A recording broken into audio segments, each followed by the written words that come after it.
Всем привет из солнечной Мексики! Сегодня мы с вами пойдем гулять по Мехико-Сити. Не буду вас сильно так волновать. Сейчас я направляюсь в самую популярную инстаграмную кофейню и пекарню в Мехико-Сити. Называется она Розетта. И правда сказала я, что это самое инстаграмное место. Время 8 утра. Посмотрите, какая очередь. Я просто в шоке. Это все люди стоят в кофейню. Вау. Я в шоке. Когда конец? Где конец этой очереди, боже? Отлично, встаем.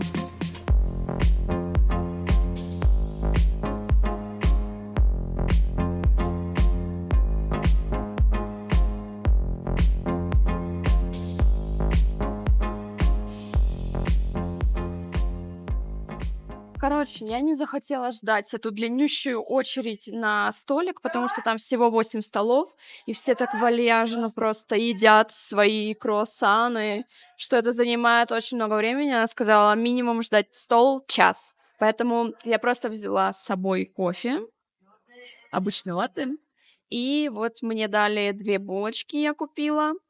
И здесь такая маленькая стоечка, в общем, можно сесть, тоже поесть. Я считаю, что это нормальный вариант. Вот это их самая популярная булка, она с гуавой. И еще я взяла вот такой вот пончик, он будет с шоколадом. Я хочу начать с вот этой ватрушки с гуавой.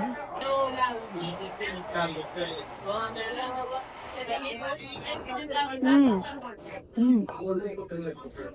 Это реально похоже на наши ватрушки. Там внутри творог не сладкий. И сверху очень много джема из гуавы. Я люблю гуаву. Ну, творог не особо люблю.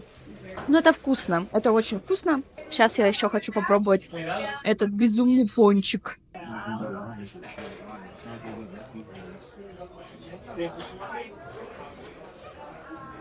Боже. А почему так вкусно?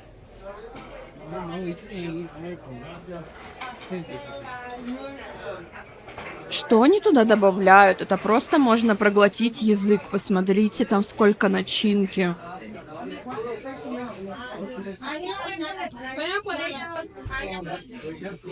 Это очень вкусно. Вот сзади меня столы. Видно, да, что их, не знаю, штук 10, наверное, максимум. Если честно, мне стало немножко дурновато от такого количества сахара. Очередь становится все длиннее и длиннее. Посмотрите, это просто оно нескончаемое. То есть мне еще повезло, да, что я в 8 утра пришла и отстояла там, может, минут 10 максимум. Вот, это вот все конец очереди. Ну, в общем, это был интересный экспириенс. Я теперь понимаю, что Инстаграм и ТикТок и вообще соцсети, медиаплощадки — это просто такой двигатель прогресса твоего бизнеса. Без этого сейчас вообще никуда. Потому что, ну, это обычная кофейня. Здесь в Мехико-Сити очень много хороших пекарен и кофеен. И, в принципе, как бы плюс-минус они все, ну, вот такого качества хорошего. Но какие-то есть очень популярные, как это, а какие-то, ну, средние. В Мехико-Сити, мне кажется, у всех есть собаки. И здесь популярна профессия здесь популярная профессия выгульщика собак. В Паланко, вот мы с вами, когда переедем на новую квартиру в Паланко, я вам покажу, сколько они там берут собак на одном поводке, штук 20-30, и гуляют с ними. И за это получают денежку. А для хозяев это удобно, потому что хозяин на работе, а твоя собачка гуляет, резвится с другими собаками. И плюс еще вот эти выгульщики, они дрессируют их. По-моему, это очень классное занятие. Короче, я прочитала сейчас в чате GPT, почему это место Розетта такое популярное. Оказывается, его открыла женщина-шеф-повар, которая стала в 2023 году самым лучшим шефом в Латинской Америке, представляете? Поэтому оно такое популярное. Про это место даже пишут в Нью-Йорк Таймс. И вообще это самая, наверное, популярная пекарня в Мехико-Сити. Ну, теперь у меня все сложилось, теперь понятно. Ну, естественно, все это растащили очень быстро по соцсетям. Чтобы попасть в Мексику, нужно заполнить электронное разрешение на сайте. Делается всего 5 минут. Такой безвиз работает уже 15 лет для граждан России. А в обратную сторону это появилось совсем недавно, всего лишь в 22 или 23 году, и мексиканцы также могут посещать Россию без визы. Также обязательно иметь обратный билет, туристическую страховку, бронь отеля либо апартаментов. В Мехико-Сити есть 3 аэропорта, но я рекомендую влетать через аэропорт Бенито Хуарес. Там самые лояльные пограничники. Не советую влетать через Канкун. Есть вероятность, что вас не пустят в страну. Лучше спокойно выбрать аэропорт Бенито Хуарес и дальше уже лететь куда захотите. Россиянам в Мексике можно находиться 6 месяцев. Но когда вы проходите паспортный контроль, пограничник решает, сколько дней вы имеете право находиться здесь. И ручкой ставит дату окончания на штампе. Это вообще чисто мексиканский такой вайб. Именно Мехико-Сити. Такое количество проводов огромное. В Тулуме, кстати, в новом районе, где я была, там уже сделано все под землю, короче, убрали все провода, все коммуникации. Очень круто сделано. Я надеюсь, что я снова слетаю в Тулум и сниму вам хорошее большое видео, потому что в этот раз у меня не получилось. Мехико-Сити вообще очень зеленый город. Здесь повсюду деревья, пальмы растут, кактусы, очень много разной растительности. Очень красиво, мне прям супер нравится. И вот я обожаю, когда вот так вот сделано на балконах, очень много зелени. Хотя качество воздуха здесь очень плохое. Все время смотришь в телефоне, и там всегда оно плохое. Ну, тут рядом вулкан, плюс производство, много людей живет, выхлопные газы и все такое. В общем, да. Но хотя бы зелень, я думаю, все-таки как-то она немного спасает. Короче, друзья, я хочу, чтобы мои видео были не только развлекательного характера, но еще и познавательные, полезные. Поэтому сейчас я хочу показать вам, в каких районах нужно жить в Мехико-Сити, а в каких лучше не стоит заходить. Если вы хотите пешком проходить все достопримечательности, жить в безопасном районе и чтобы все было примерно в шаговой доступности, то лучше всего выбрать район около Ангела Независимости, либо район вот здесь Панадерия Розетта, в которой мы с вами были, либо район Рома-Норте, да. Вот эта вся часть Мехико-Сити, которая находится с правой части от парка Чапультепек, она вся полностью безопасная. Вот этот район — это супер сейфти. И вот это у нас и с вами исторический центр. Там очень много расположено значимых достопримечательностей в Мехико-Сити, но в этом районе лучше не жить, потому что там небезопасно, так как это туристический все-таки центр, там очень много орудуют карманников. Также мы жили чуть повыше Ангела Независимости, вот здесь сверху район называется Буэна-Виста, там было типа It's okay на 3, то есть здесь уже чуть-чуть подешевле идет жилье, то есть если вы ночью не гуляете, не шатаетесь, то будет вам окей. Также район, который находится рядом с музеем Фриды Кало, район Каякан. Тут огромный красивый парк у них с белочками. Он тоже довольно тихий и спокойный. Но единственное, кроме музея Фриды Кало, там особо нечего посмотреть, и вам придется ездить постоянно до центра, чтобы увидеть какие-то достопримечательности. Чуть левее от Ангела Независимости находится большой район, он называется Паланка. Это мой самый любимый район, я туда перееду через буквально пару дней. Он супер безопасный, там вас точно никогда никто не тронет. Вы там будете гулять, там есть хорошие такие скверы, небольшие парки, чистые улицы, дома очень богатых мексиканцев. И здесь находится музей Сумая, и также есть очень классный магазин в Мехико-Сити, называется он City Market.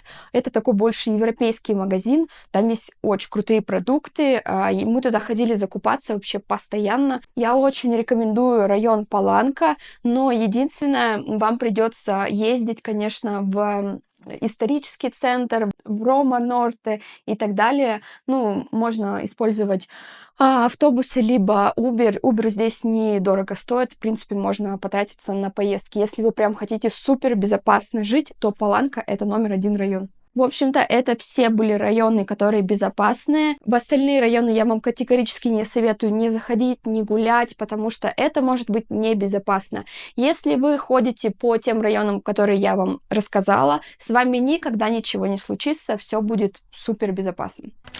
Gracias. Bye. Bye. Вы не представляете, такси в Мексике стоит $2,5. Как вам такие цены? Но справедливости ради я хочу сказать, что это такси именно в Мехико-Сити столько стоит. И сейчас воскресенье, 8 утра, поэтому, ну, конечно, спрос маленький. Но все равно это такая смешная цена, $2,5. Ну, ехала я, наверное, 17 минут. Моя поездка заняла. Для сравнения, в Тулуме нету Убера, и там вызываешь такси просто вот так вот, нужно рукой ловить, либо там кого-то попросить. И там у них такса по городу, Тулум очень маленький город, и у них такса 250 песо на секундочку. Как бы уже не так сладко все звучит, а не 50 песо, как здесь. Вот так вот. Я приехала сегодня специально в исторический центр, чтобы вам показать всю красоту, что здесь находится. Вообще, как я уже говорила до этого, в историческом центре я вообще не рекомендую жить. Тут так, конечно, грязновато, бомжи спят на лавочках. В общем, ну такое. Погулять как бы можно, окей, но жить не. И с утра, конечно же, что нужно сделать? Это, конечно же, позавтракать. Я уже дошла до самого популярного заведения здесь, в Мехико-Сити, где подают завтраки. Очень интересные. Сейчас я вам все покажу. Ресторан называется «Эль Кардинал». Его здесь, по-моему, в Мехико 3 штуки. Можете любой, в принципе, выбирать, но вот этот как-то мне больше нравится. Он прям при отеле находится. Cuernito, piña, anís, panela, concha, ati, crema pastelera. Do you have a chocolate? Ajá. Será este, concha de chocolate. Кончи шоколада, окей. Угу. Gracias. Так, рассказываю. Я себе уже заказала латте или капучино, неважно. И я взяла традиционную булочку мексиканскую, которая называется конча. Не смейтесь над названием, но она действительно так называется. В общем, это классический такой мексиканский хлеб, и сверху такая типа обсыпки. В классическом варианте она вообще белого цвета, и обязательно вот с такими как бы прорезями, так сказать это, с таким рисунком, вот. И это типа с шоколадным вкусом.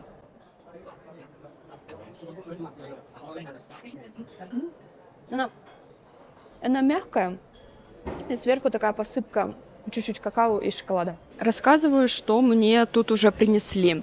Сначала мне принесли острый соус, затем вот эту булочку. Это бесплатно было. И также еще здесь лепешки кукурузные, кому нравится. И на основное блюдо я заказала себе омлет, но это не обычный омлет, это эскамолес сверху. Эскамолес — это яйца муравьев. Вот, видите, беленькие такие, как бобы, это яйца муравьев. Здесь у нас еще это у них такая традиционная паста из черной фасоли. Сверху а-ля типа такой козий сыр, что-то с фетой, на фету похоже. А вот это я еще не поняла, нужно это попробовать. Итак, вместе с вами сейчас я буду пробовать яйца муравьев. Это очень вкусно. Это очень вкусно. Это похоже на какие-то маленькие семечки, на маленькие бобы, но совсем не похоже на что-то отвратительное или противное. Давайте еще вместе Посмотрим. А, тут они еще и внутри омлета прям. Их прям очень много.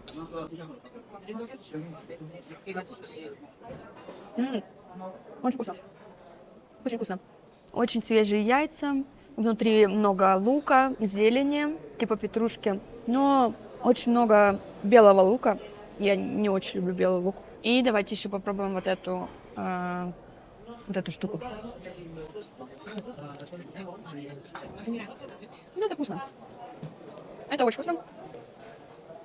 Это обычная чипса из кукурузы и такая перетертая черная фасоль. Я люблю фасоль, мне очень она нравится. Это очень вкусный завтрак. Всем рекомендую. Вот этот омлет, он стоил, конечно, дорого. Он стоил 260 песо. Но эта цена такая, потому что здесь эскамолис. Сами понимаете, что их добывать, наверное, тяжеловато. А так в среднем у них блюдо стоит 160-170 песо за такую нормальную тарелку, там с омлетом, со всякими добавками и все такое. Вот мой счет. 260 омлет с эскамолес, пан дульсе, это вот эта конча была 42 песо, и капучино 59 песо. Я на экране вам выведу, сколько это будет по сегодняшнему курсу. Я просто обожаю мексиканские деньги. Ну вы посмотрите, вообще, мне кажется, это самая красивая денежка, которая существует в мире. Это аксолотль. Прямо напротив этой кафешки, где я сейчас завтракала, есть очень красивый парк с фонтанами, красивыми деревьями, лавочками. Но, блин, тут так много бомжей. Это, конечно, кошмар. Ну, как много? В сравнении с Москвой много, в сравнении с Америкой практически я их тут не вижу, можно сказать. Вот. Я направляюсь, уже вот вижу, очень красивое здание, музей изящных искусств. Посмотрите, какое же это шикарное просто произведение искусства. Это дворец изящных искусств в Мехико-Сити. Вообще, это, мне кажется, это самое красивое здание у них здесь. Что внутри? Внутри у нас работы из знаменитых мастеров, художников Мексики, таких как Диего Ривьера, например. Это, если кто не знает, это очень известный художник в Мексике. Он был мужем знаменитой Фриды Кало. Вход стоит где-то 70 песо, и плюс еще, если хотите фотографировать, то это стоит еще 30 песо, в общем, 100 песо стоит вход. Но я не хочу заходить внутрь, не хочу вас, если честно, сильно грузить музеями, потому что все-таки камера не передает таких ощущений, которые ты получаешь при виде произведений искусства. Но я посмотрела, что там находится. Там есть очень красивые фрески, витражи и также какие-то скульптуры, в общем, произведения искусства. В общем, на самом деле, само здание, это уже, считай, ты посмотрел, как будто бы в музее побывал, потому что оно действительно очень-очень роскошно выглядит. Вот этот дворец изящных искусств сбоку вот так выглядит. Огромное, просто огроменное здание. Здесь дорога. И посмотрите, какое шикарное, просто шикарно сохранившееся здание. Блин, испанцы, конечно, просто реально молодцы. Конечно, столько жертв было принесено, чтобы они построили такие красивые произведения искусства, такие шикарные особняки. Но мне кажется, все-таки это стоило того. Очень красиво. Вот я иду в центре города. Можно сказать, даунтаун можно назвать это место. Самый-самый центр. Посмотрите, какие чистые улицы. Я в Америке никогда в жизни не видела таких чистых улиц, как здесь. Здесь каждый день, каждое утро я очень рано просыпаюсь, и я вижу, как рано утром выходят уборщики и начинают все просто вылизывать. Очень, кстати, красивое здание. Такой плиточкой сделано. Сейчас поближе подойду. Офигенски просто выглядит. Очень круто. Там еще внутри ресторан. О, какие у них красивые одежды. У официантов. Смотрите, это сделано плиточкой. Обожаю такую голубую плитку.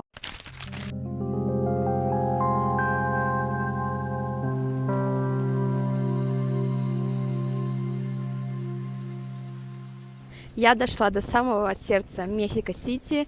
Это площадь Конституции. Это у нас католический собор, очень красивый. Вход в этот собор абсолютно бесплатный, он открыт для всех. И здесь прямо напротив продаются разные сувениры, все для туристов. Тут всегда очень много народа. Здесь также расположена резиденция президента Мексики. И какое-то из этих зданий — это старое здание мэрии. И здесь в центре расположен огроменный мексиканский флаг, который очень красиво развивается. Площадь невероятных, огромных размеров. Здесь очень часто бывает все перегорожено, закрыто, потому что мексиканцы очень любят праздновать какие-то свои национальные праздники. И вот самое главное торжество всегда проходит на этой площади Конституции. Это мое любимое место. Здесь проводят обряды очищения дымом, как делали... No, gracias, no, gracias. Как раньше делали древние майя. У них была такая очистка дымом. И, в общем, здесь то же самое проводят. Вот сейчас их прям очень много стало. В прошлом году их было гораздо меньше. Стоило это там какие-то копейки, но у туристов очень пользуются популярностью. Ну вот, собственно, и ответ, почему так чисто. Посмотрите, они прям моют улицу из Керхера. Вот так вот. Мексика. Страна третьего мира, как ее многие, да, называют. Класс.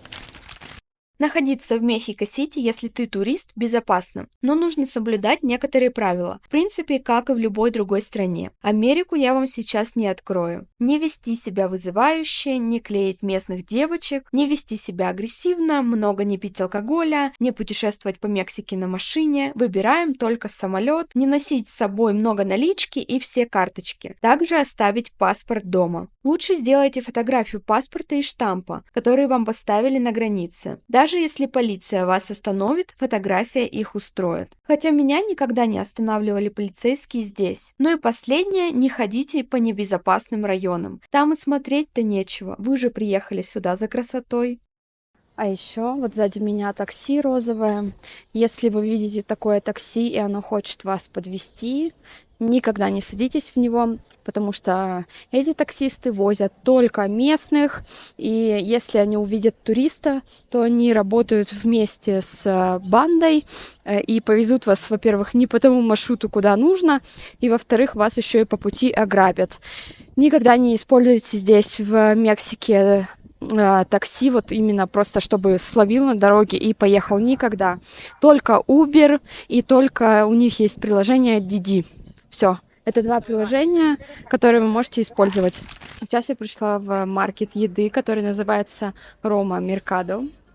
И там есть много всяких интересных штук. Сейчас я вам все покажу. Здесь готовят пасту. Здесь пьют мичеладу. Такое чувство, как будто все не очень давно открылось. Почему-то все пустое. О, это что-то для меня, да? Такая вывеска была в Пуэрто-Вальярта. Вот я, наверное, тут буду есть. Сейчас мне будут готовить мичеладу с томатным соком. Так, это их томатный сок. Он там с сельдереем, с чем-то еще, там с лаймом. Он уже обмазал края вот этой штукой остренькой. Это что такое? Я не знаю. Кровь какая-то? Лимонный лаймовый фреш. Чуть-чуть соли. И самый основной ингредиент – это пиво.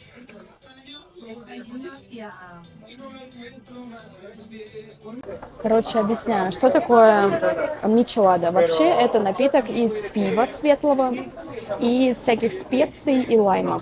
Но еще есть мичелада кламата, и она, вот туда добавляется томатный сок. Это очень вкусный напиток. Обязательно попробуйте. Его можно, в принципе, даже дома сделать. Он такой кисленький, томатный, солененький. Вот эта вот посыпка такая чуть-чуть остренькая, кисленькая. В общем, это просто очень вкусно. Также я еще взяла себе тако с креветками и тако с марлином. Марлин — это вот такая рыба типа тунца, или это, по-моему, это и есть тунец, он так долго коптится, в общем, и он такого красного цвета, и по вкусу даже больше похоже не на рыбу, а на что-то такое мясное. Ну, в принципе, тунец, он сам по себе похож немножко на мясо. Забыла, в общем, свой штатив для телефона, поэтому придется вот так по-дурацки, снимать. Сейчас первую попробуем тако с этим марлином. Это очень вкусно. Такой, даже лука не чувствуется, хотя там так много лука. Здесь немножко авокадо. Такой вкус вот этого копчененького мяса рыбы. Но это на рыбу не похоже, больше к мясному вкусу. И свежие томатики. Они еще так немножко как бы потушены. Очень вкусно. Это прям супер. И сейчас пробуем тако с креветкой.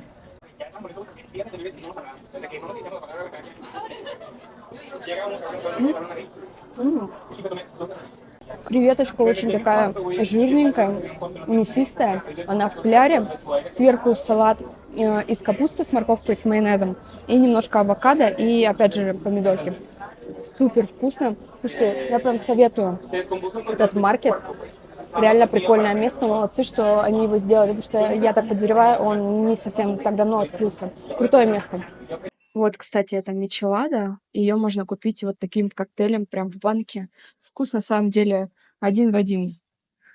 Пиво здесь просто какое-то нереальное количество. А еще мексиканцы очень любят всякие коктейли в банках вот такие, уже готовые. Фу, я, конечно, такое терпеть не могу. Вот. И также они обожают пиво. Вот это вот, оно называется Пасифика. Это просто лучшее пиво, что я пила в моей жизни, хотя я вообще никогда не пила пиво до приезда в Мексику, я просто его не любила. И вот это вот Виктория тоже прикольная, но это для тех, кто любит прям сильно такое крепкое. Забавный факт про Мексику. Они не очень-то жалуют американцев, называют их обидным словом «гринго». Но если вы скажете, что вы из России, они тут же расплываются в улыбке и ведут себя совсем по-другому. Сейчас будет минутка политики, но я клянусь вам, это правда. Я пару раз слышала от мексиканцев, что они любят нашу страну и говорят, что если бы у них был такой президент, он бы навел здесь порядок. Многие богатые мексиканцы были в России, и им там очень понравилось. Я снимала квартиру у одной мексиканки. Так она мне даже показывала наш традиционный платок, который привезла из Москвы. Сейчас я иду на рынок, который называется Меркадо де Сонора. Это ведьминский рынок, где можно купить всякие товары для ритуалов, свечки, какие-то там сушеные лапки. В общем, много всего интересного. Я давно хотела туда сходить. Я узнала про это место, когда была в Америке. Я прям сейчас очень под впечатлением, потому что очень хочу его посетить. Но это место может быть не очень безопасным, так как я гуляю одна. Я надеюсь, что со мной все будет хорошо. Посмотрите, как я подготовилась. Значит, здесь у меня AirTag прикреплен. С другой стороны у меня сигнализация. Ее вот так вот резко выдергиваешь, и она начинает очень жестко орать на всю улицу, и кто-нибудь да что-нибудь услышит, я думаю. Если что, в Америке у меня еще был перцовый баллончик, но я его потеряла. Так что в Америке, конечно, мне было страшнее ходить. О, кстати, я дошла до метро. Сейчас хочу вам показать мексиканское метро. Эта станция метро построена не так давно, считается такой типа новой. Чтобы попасть в метро, вам нужно купить вот такую карточку. Стоит она, по-моему, 20 или 30 песо. И проезд стоит... Gracias. Угу. Сегодня бесплатный проезд почему-то в субботу. Но вообще проезд стоит 5 песо. Это очень мало. 20 песо — это $1. Ну, 25 центов, короче. Вот здесь специально огорожено место розовеньким. Здесь могут заходить только женский пол. Чтобы мужчины не приставали, специальные первые вагоны сделаны только для женщин. Обратите внимание, насколько я помню, у них не под напряжением находятся вот эти рельсы. И видите, какие колеса, то есть обыкновенные резиновые колеса, на которых ездит поезд. Вот так вот интересно. Станции все чистые на самом деле. Тут нормально, безопасно ориентироваться можно вот по названиям. И также для тех, кто читать не умеет, здесь все станции изображены вот такими картиночками. Классно, сегодня суббота, вообще никого нет в метро. Очень прикольно. Вот, смотрите, как выглядит вагон. Нормально. Очень чисто, правда? Новый видно, это новый прям вагон. Здесь сверху изображены станции, но, к сожалению, они не говорят их, когда ты приезжаешь. Ты должен просто вот смотреть, что за окном какая станция написана.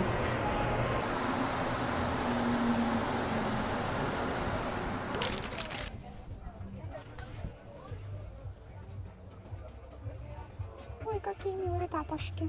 Мяу-мяу. Это вообще офигенное место. Сейчас будем искать что-нибудь, чтобы делать порчу на понос моим хейтерам. Вот, сейчас спрошу у нужных у людей. Они мне по-любому подскажут. Господи, что это такое? Сколько тут всего, офигеть можно. Слушайте, надо было какой-то обряд прочитать, я не знаю, чтобы знать, что хоть покупать. Тут только много всего. Чуть не упала. В очках ничего не вижу. Боже, камни, кокосы, какие-то коренья. Чего тут только нет. Посмотрите, сколько травы. Местная святая называется Санта-Муэрте, которой они поклоняются. Ну, не все, конечно, но некоторые люди. Вот это что такое, я не знаю. Так интересно выглядит. Такие штучки. Это я знаю, такое дерево специальное растет. Из него что-то делают. Блин, как круто.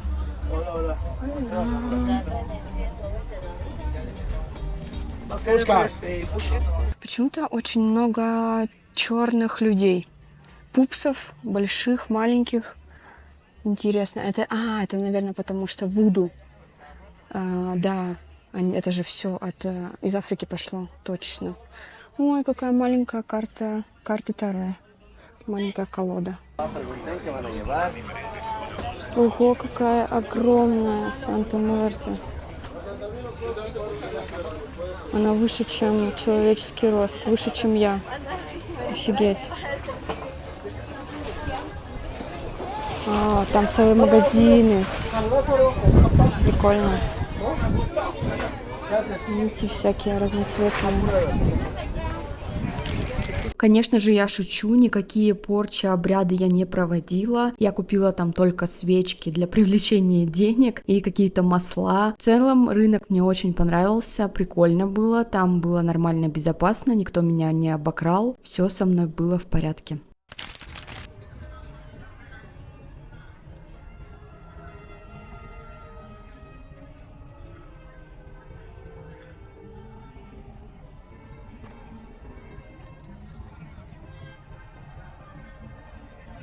Короче, мексиканцы очень любят есть фрукты и вот так вот посыпать, поливать разными соусами, какими-то кислыми штуками, лаймами. Я сейчас с вами вместе хочу попробовать вот это. Это будет арбуз и ананас. Я попросила, чтобы мне полили, как и остальным.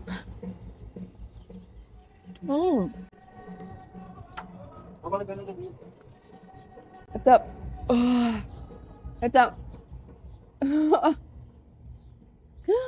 это типа соуса, что-то острого соуса. Чем-то на табаско похоже. И кисло. Очень кисло из-за лайма. И сверху еще вот эта соленая посыпка. Ну, вкус такой. Очень концентрированный получается. Как будто со специями и солью. Но ананас просто пушка. Ананасы самые вкусные я ела здесь.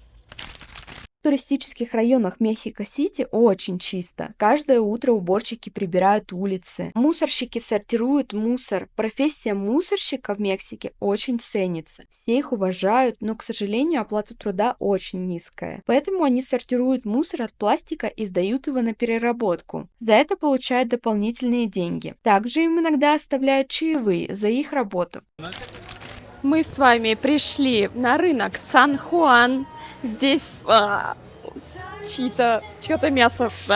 Здесь продают очень много разной еды. Вон куча рыбы, креветок. Там вон висят туши мяса. В общем, чего тут только нет. Ой, фу, какая гадость. Даже не хочу к этому подходить. Здесь скорпионы, тараканы. Бэ. Какой ужас. Это модная туристическая штука, что в бутылку текилу засовывают какого-нибудь скорпиона, змею или что-то такое. Конечно же, мексиканская еда, она в основном острая. Посмотрите, сколько здесь видов разного засушенного перца. Наверное, я никогда столько не видела. И все они это используют для соусов разных. Короче, пришла я сюда специально, чтобы купить чипулинос. Это такие сверчки жареные. Сейчас мы их будем с вами пробовать. О боже, выглядят они очень отвратительно. Ладно, короче, special for you. Я просто не буду на них смотреть. Я просто вот так возьму, даже не смотрю. Ой, очень много лайма. Очень кислое. На вкус просто кислое, соленое. Что-то хрустит. Ну и, собственно, все. В целом это вкусно, но вот в этих очень много лайма. И главное не смотреть, как они выглядят. Выглядят они просто отвратительно. Но в целом, сейчас еще одну возьму. Если не думать о том, что это сверчки, то это прикольная закуска к пиву. Поставьте мне лайк за то, что я их сожрала. Пожалуйста.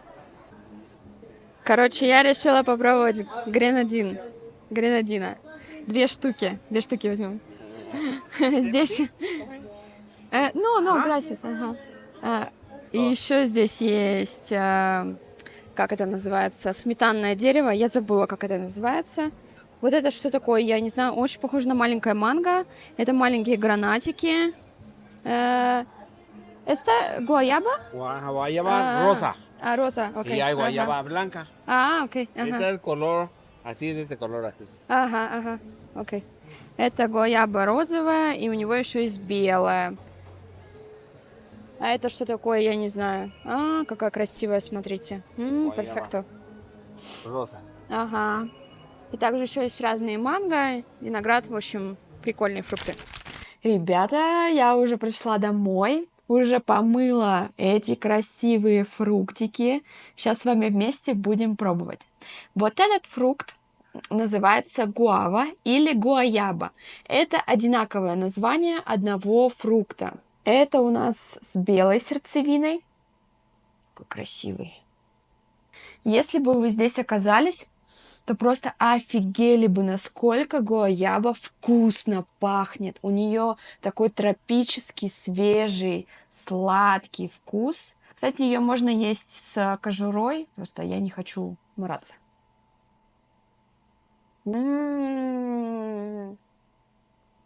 Это мой любимый фрукт. Я его попробовала только здесь, в Мексике, первый раз. И он реально очень вкусный. Он такой мягкий, нежный, сливочный, тропический, свежий. Очень вкусный. Единственное, вот эти косточки у него лучше их как бы не разгрызать, их просто проглатывать, потому что они очень твердые.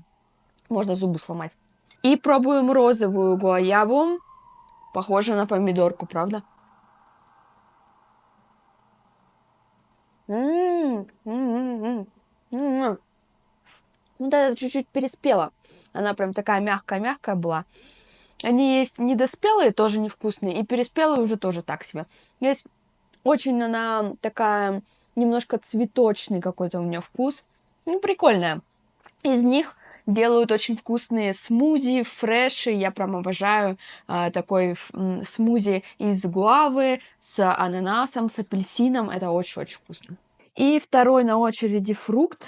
Прикольный такой. Похоже на пам-пам-пам-пам на маракасы. Пам-пам-пам-пам-пам-пам-пам. Короче, этот фрукт называется гренадина. Гренадила. В общем, что-то похожее на маракую, но это другой фрукт. Сейчас разрежу. Вот так он выглядит странненько внутри. Пахнет так себе. Не скажу, что вкусно. Как бы тебе еще попробовать.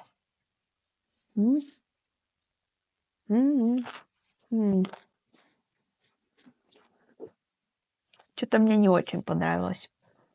Ну, она вообще не кислая. Такой сладкий, как будто какие-то сладкие носки ешь. Что-то мне не зашло. Выглядит красиво, но это не мое. Я обожаю маракую. Маракуя очень кислая, и я люблю этот фрукт. Это что-то мне вообще не понравилось. Вот такие дела. Я очень люблю Мехико-Сити, если бы не этот засушливый воздух. Если вы не знали, Мехико-Сити находится на 2240 метров над уровнем моря, поэтому воздух тут очень сухой и постоянно высокое давление. Советую вам не пить кофе и алкоголь по прилету, хотя бы первые дни, пока организм не адаптируется. В Мехико можно просто выйти и гулять по красивым улицам, заходить в различные галереи, смотреть произведения искусства, есть вкусную еду в кафешках на веранде, посетить шикарные музеи. В общем, в этом городе никогда не бывает скучно. И не слушайте людей, которые не были в Мексике и составляют свое мнение только лишь по новостным каналам. В Мехико-Сити туристам быть это безопасно.